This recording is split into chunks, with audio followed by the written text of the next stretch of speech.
there is an insularity and a return to nationalism Absolutely. across Europe, Yeah. which, for all of the idealism of your family through the past century, seems to be a default for European peoples. I think you're right. We saw it, as you mentioned, in the last European elections in a strong way, but I think it is also fascinating to see that I think in most countries, on a normal democratic basis, we are capable of dealing with that problem. There's a certain percentage there, but we should be able to deal with it.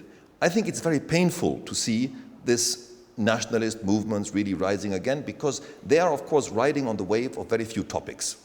They are rising on the wave of immigration, of foreign cultures being strong in their own country. These are the typical topics that these movements are actually riding from. They don't have a broad political program. They have only a program in very specific topics, and these are topics that will keep us busy for the next centuries. I don't think they are going to go away, definitely not in the way how the different nationalistic movements are trying to deal with them, by building up strong borders, not letting everybody in the country, getting rid of minorities. That's not how it works. That's not how Europe works, and that's not how Europe worked in the past. But you could argue that the trajectory of Europe right now is in that direction, is in the more insular, the more nationalist direction. You know, we had a trajectory which after the Second World War took us through the expansion and the development and the deepening of the European Union. But that deepening process seems to have hit a dead end. If we look at it in a historic perspective, of course, we have to say, what was the basis of the European Union right in the beginning?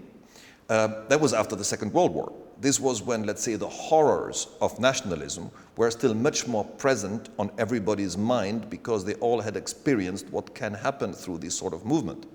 Most people that have experienced that are not around anymore, or are not in political important positions. So the experience of what nationalism can do is in most parts of Europe not that present anymore. But interestingly, not here.